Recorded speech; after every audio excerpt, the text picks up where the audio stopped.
Imran ayat 149.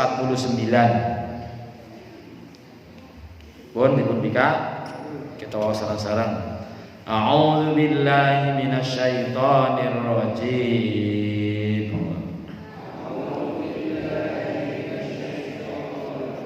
Bismillahirrahmanirrahim.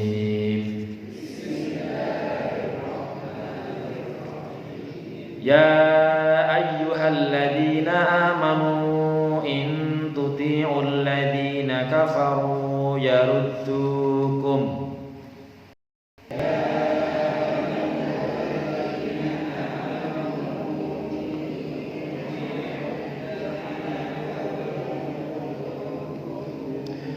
Ya ayyuhalladzina amanu in tuti'ul ladzina kafaru yaruddukum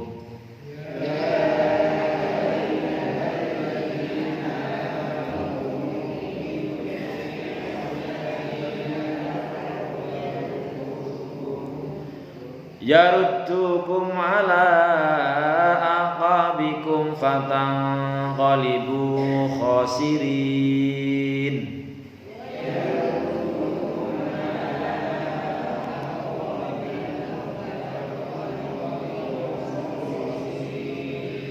Yaruddukum ala aqabikum fatanqalibu khasirin.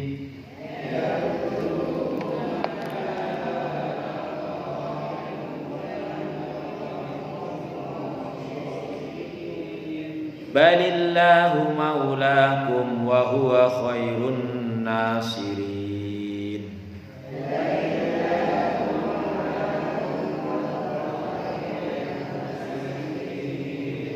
Balillahu maulakum wa huwa khairun nasirin.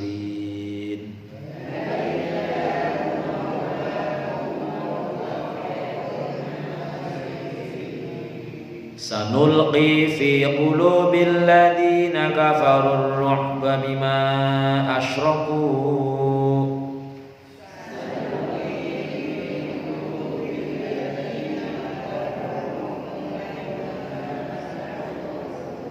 Sanulqi fi qulubil ladzina kafarur ru'ba bima asyraku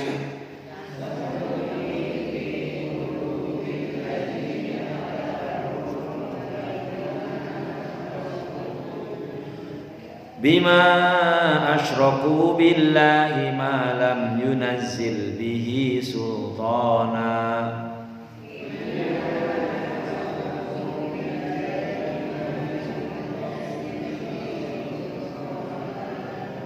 bima asyraku billahi ma lam yunazzil bihi sultana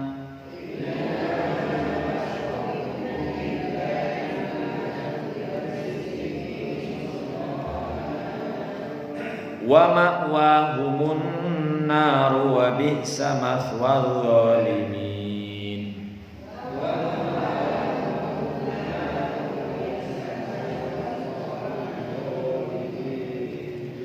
Wa ma'wahumun nar wa bi'sa mathwal zalimin.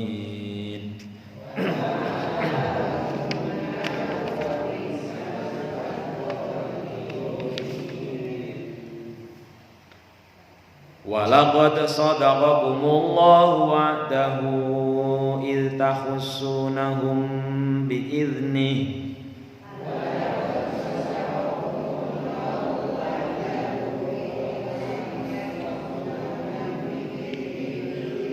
Walaqad sadaqakumullahu wa'dahu idh takhussunahum bi'idhnihi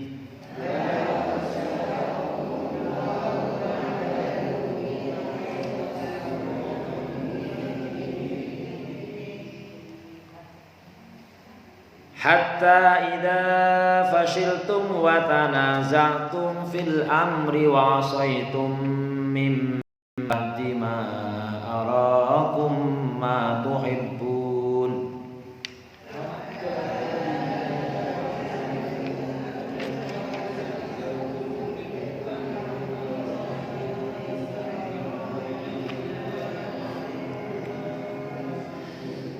hatta idza fashiltum wa tanaza'tum fil amri wa 'asaytum min ba'di ma arakum ma tuhibbun.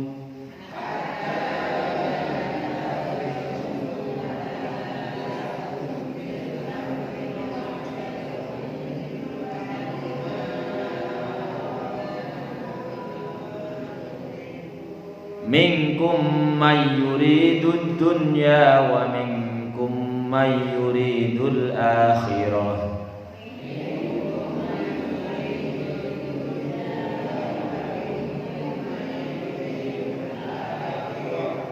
Minkum may yuridud dunya wa minkum may yuridul akhirah.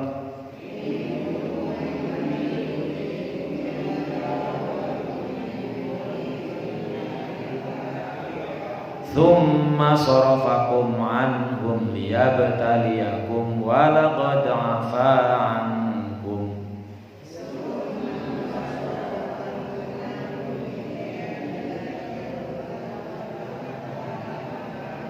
Thumma sarafakum anhum liyabtaliyakum wa laqad afa ankum.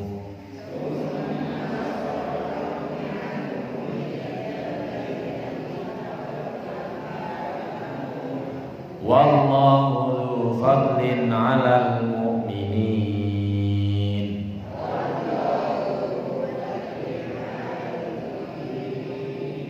Shadaqallahul 'adzim. Kita kaji mananya. Ya ayyuhalladzina amanu. Jadi niki nek wonten ayat kok ngarepe ya ayyuhalladzina amanu, itu pertama panggilan spesial, panggilan mesra, panggilan sayang. Di belakangnya biasanya ada perintah atau larangan untuk kebaikan yang dipanggil. Ya ayyuhalladzina amanu, wahai wong-wong sing padha gugu, wong sing padha beriman, in tuti'ul ladzina kafaru ai in ata'tumul kuffara wal munafiqina fima ya'murunakum bih. Kalau kalian patuh taat maring wong-wong kafir, bahkan di sini dibahas bahwa termasuk orang-orang munafik. Maksudnya kok taat maring wong-wong munafik. Angger wong kafir genah, orang Islam ya berarti kafir. Tapi nek wong munafik ketone Islam, sholat barang melu sholat, puasa melu puasa, jebule wong munafik kan angel banget dibedakaken niku. Nah, mulane Gusti Allah paring tanda-tanda sing jenenge wong munafik kuwe guli nglakoni syariat Islam mung karena mengharapkan keuntungan duniawi. Angger diseneng dipuji wong karena melu rabang rubung diwehi sregep, tapi langkah keuntungan duniawinya enggak sregep. Niki wong munafik. Tapi nek wong Islam beneran nggih mboten urusan dunia akhirat, pokoknya urusan akhirat atau dunia tetap sregep. Bahkan wingi pun dibahas, siapa yang mencari keuntungan akhirat, dunia akan diberikan. Tidak sebaliknya. Orang yang dicarinya adalah keberuntungan duniawi, akhirnya nggak dapat apa-apa. Niki, kalau kalian orang beriman itu taat kepada orang-orang kafir, maka yaruddukum ala aqabikum, maka mereka akan yaruddukum ilal kufri. Mereka akan mengembalikan kamu kepada kekafiran. Fatang qolibu khosirin, maka kalian akan berbalik menjadi orang-orang yang merugi. Wala khusrona adzmin an tatabaddalul kufra bil iman. Tidak ada kerugian yang lebih besar daripada mengganti kekafiran dengan iman. Iman diganti tadi kafir. Bon ada dibahas kalau ini bahwa istilah kafir dalam Al-Qur'an memang ada dua pemahaman. Pertama adalah orang non muslim. Yang kedua orang Islam yang tidak bisa bersyukur juga namanya kafir itu. Nah, kita termasuk yang bisa bersyukur apa tidak? Qala Ibnu Abbas, humul munafiqun qalu lil mu'minina lamma raja' min Uhud law kana nabiyyan ma asabahu alladhi asabahu farji'u ila ikhwanikum. Jadi ceritanya ayat ini berdasarkan orang-orang munafik bilang sama orang-orang beriman setelah mereka kembali dari perang Uhud, angger Muhammad gue bener-bener nabi, tuh ora bakal kayak gue. Tuh nih mesti kan di perang Uhud kan Nabi Muhammad terluka. Bahkan kemarin diceritakan rantai helm bajanya sampai nembus ke pipi karena terserempet apa itu panah, giginya sampai pecah sampai keluar darah dari pipinya, dari kepalanya. Nabi itu. Maka kemudian orang-orang munafik setelah mereka pulang, lah gue Muhammad Nabi ora bakal kaya gue ya. Ini langgar kowe nggugu mari ngomong munafik kowe dadi balik kafir maning gitu. Mulai aja dirungokaken, aja didel-delaken. Farji'u ila ikhwanikum, maka kembalilah kepada teman-temanmu, maksudnya kono kembali kepada kekafiran. Balillahu maulakum balil idrob ay laisu ansor lakum hatta tuti'uhum. Akan tapi Allah lah yang menjadi penolong kalian. Ailaisu ansoron lakum halatuti'uhum, bahwa orang-orang munafik itu tidak akan menjadi penolong kalau kita tidak mau mentaatinya. Itu tadi karena memang mereka punya misi, punya keinginan mempengaruhi kita. Nah ini kaitannya dengan kehidupan kita kan sampai hari kiamat ya ada orang yang tipenya seperti itu. Orang-orang munafik, orang-orang yang hanya berislamnya mencari keuntungan duniawi. Walaupun semboyannya aja rugi dunia orang tadi apa-apa, rugi akhirat bakal cilaka, tapi ya aja rugi dunia lah, aja rugi lah, terus ini karpet. Balillahu nasirakum fa'atihu amrahu. Akan tapi bahwa penolong kalian itu adalah Allah, makanya taatilah perintahnya. Wa huwa khairun nasirin ay wa huwa subhanahu khairun nasirin wa khairul mu'inin fala tantasiru bi ghairihi. Karena Allah lah penolong kamu, maka aja ngelihat pitulungan selain daripada Allah. Summa basyarat al mu'minin bil qail rad fi qulubil a'daihim faqala saluku fi qulubil ladina kafaru. Jadi intinya tadi ayat yang ke-149 dan 150 kita itu supaya jangan gampang dadi wong sing jenengane pelon. Pelon kuwi tukang melu-melu. Melu ngalor melu itu. Dan sudah diantisipasi sama Rasulullah, sayati zaman ala ummati. Apa ya ceritanya ya? Bahwa tiba masanya akan datang umat Islam kayak dene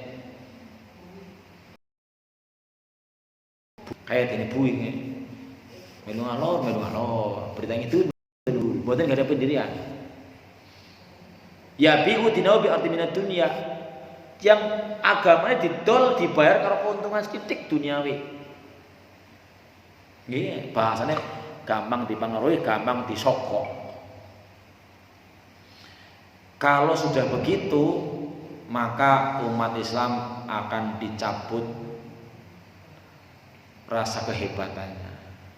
Dalam ayat ke-151 ini kalau ketika sanulqi fi qulubil ladina kafaru rubba bima asyraku billahi ma lam yunzil bi sultana. Kami akan menjatuhkan ke dalam hatinya orang-orang kafir rasa takut. Terus Nabi Muhammad itu ada sebuah hadis menyatakan beliau diberi 5 keuntungan 5 pertolongan, 5 hal yang tidak diberikan kepada nabi yang lain. Salah satunya adalah bahwa umat Islam dalam hal ini Nabi Muhammad dan umat-umatnya diberi kehebatan bahwa musuh gue wedi. Nek krungu jenengan wong Islam gue wedi, takut. Nek ada perang ya no wedi. Makanya zaman Rasulullah hampir tidak pernah peperangan yang tidak dimenangkan umat Islam. Ya di dalam perang Uhud sebenarnya sistem menang, tapi gara-gara menyalahi perintah Rasulullah itu. Karena apa? Wis didisit sih. Karena apa? Bagi orang Islam ketika dia didesak, dimusuhi, pikirannya mau kali nyong menang mulia apa mati syahid niku. Makanya wonten dalam perang Uhud ada seorang wanita bernama Nusaibah. Nusaibah. Rama gitu Nusaibah lagu Rama.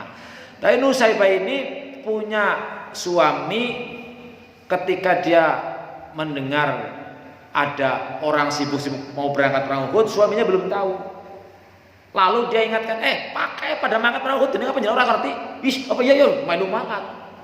Akhirnya bojone mati.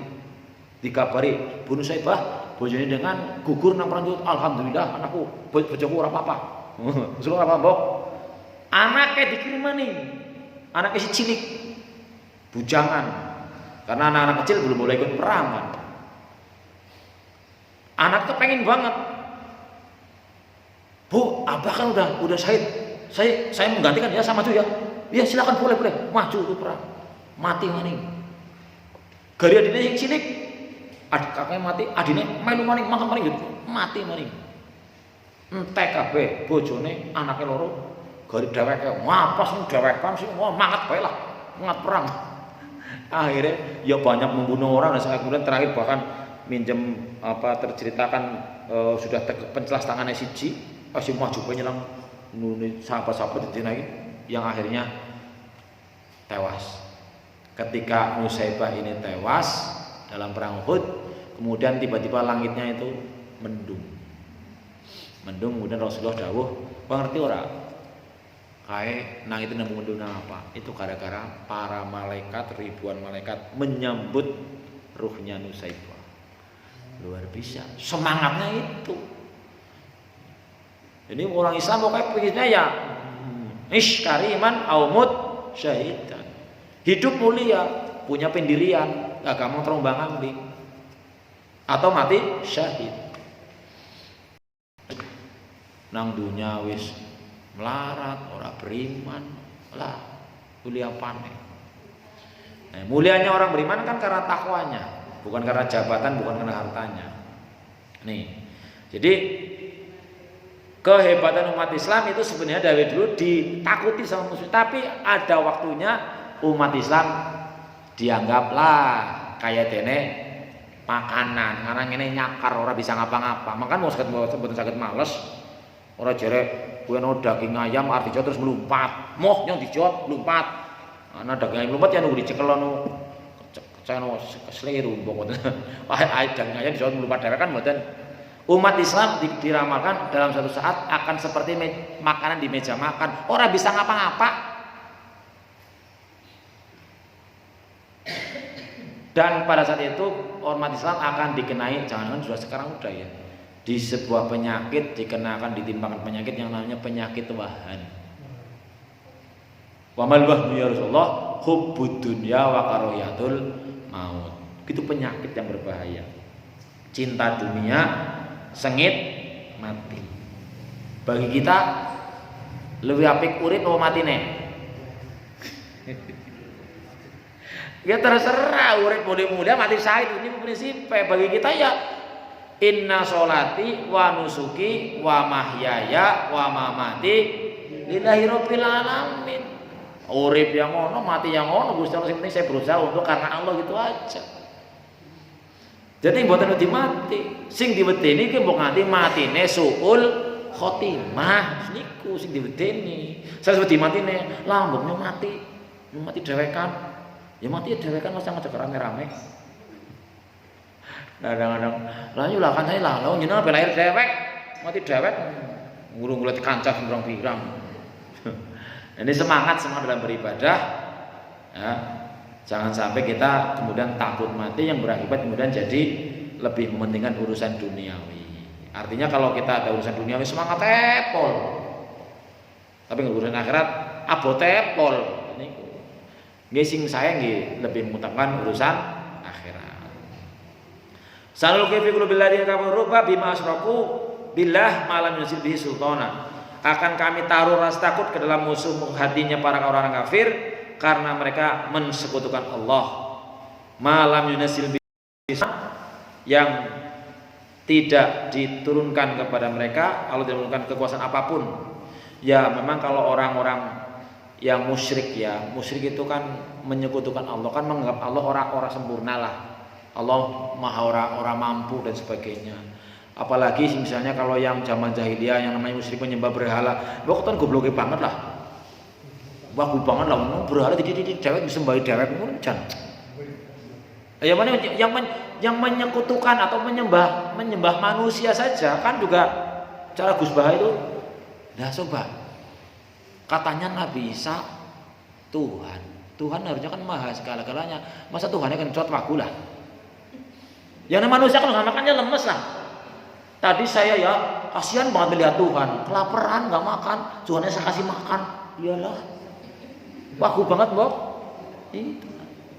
Itu Tuhan yang maha kuasa gitu. Ini jadi orang-orang musyrik seperti itu. Ai bisa bi isyraqihim billah wa ibadati ma'hu alihatan ukhra min ghairi hujjatin wala burhanin.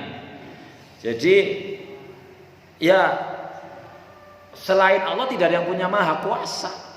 Apalagi ada ungkapan sekarang katanya Pancasila satu, keuangan yang maha kuasa. Wis. Pancasila itu kan Tuhan yang maha esa, mbok. Belajar harus balik. Pancasila satu, keuangan yang maha esa, maha kuasa. Ada uang semuanya beres. Aduh, janganlah, jangan. Ya segalanya perlu uang, tapi uang bukan segalanya. Terus niku maksudnya. Wa ma'wahum nar, tempatnya neraka yang mustaqarrun benar, wa bisa maswadolimin, nerakalah tempat yang terburuk bagi orang-orang yang zalim. Fahum fid dunya marmubuna wa fil ardi ma'dzubuna wa fil hadis nusrat birobi masud syahrin. Jadi kalau Nabi Muhammad itu dan umatnya sebenarnya diberi kehebatan musuhnya wedi 1 bulan wis wedi. Perjalanan 1 bulan nek sedikit dugi pundi niku. Wong wingi fik maring Turki pirang jam? 12 jam. 12 jam wis tekan Turki. Lho ngero sebulan tekan ngendi tekan bulan musuhe wis wedi lho piye. Sikila walaqad sadaqallahu wa'dahu wa fillahi lakum wa wa'adakum bihi minan nusri ala aduwikum. Jadi Allah sudah membuktikan, yaitu Allah memberikan pertolongan kepada umat Islam dalam perang Uhud.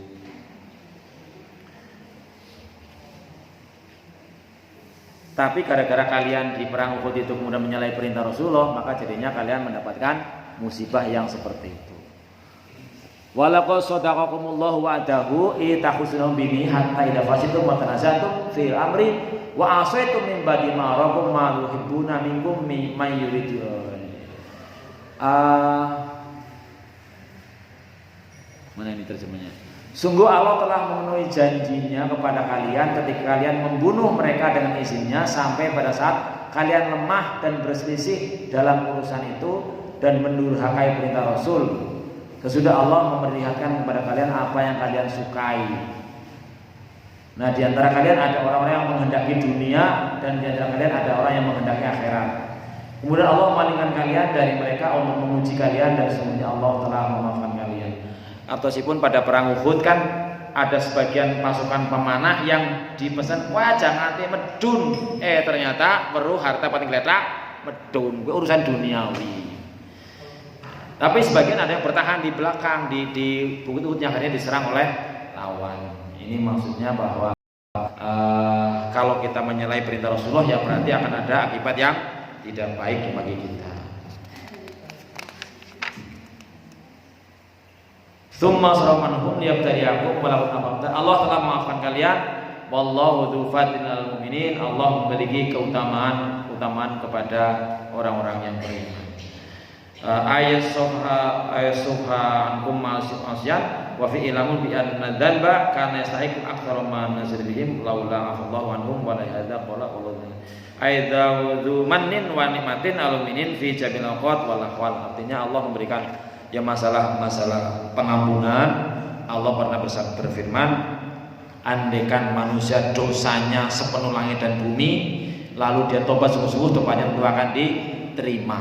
Allah maha pengampun dan tidak pendendam istilahnya. Jadi istilahnya kita tidak boleh lah nyontoh orang bakal diampuni, enggak. Ada kesempatan kita untuk meminta maaf, minta ampun kepada Allah Subhanahu wa taala selagi malam yughfir. Innallaha yaqbalu taubatal 'abdin malam yughfir. Allah akan selalu menerima tobat hambanya sebelum nafas di tenggorokan seperti Firaun. Nah, makatalah kajian kita yang sedikit rangka sekelumit mengenai kita dilarang untuk gampang melu-melu tanpa mengetahui alasan terutama alasan keimanan kita. Mudah-mudahan kita diberikan bimbingan oleh Allah Subhanahu wa taala untuk semakin baik menjelang ajal kita. Mudah-mudahan kita di hadapan Allah semakin baik, husnul khotimah, amin ya rabbal alamin. Makaten kajian kita yang menika alhamdulillah rabbik ingkang terus semoga Allah Subhanahu wa taala nyumpang sedaya wonten pangapunten kita akhirkan di dalam majelis. Subhanallahumma wa bihamdika asyhadu an la ilaha illa anta astaghfiruka wa atubu ilaik. Assalamualaikum warahmatullahi wabarakatuh.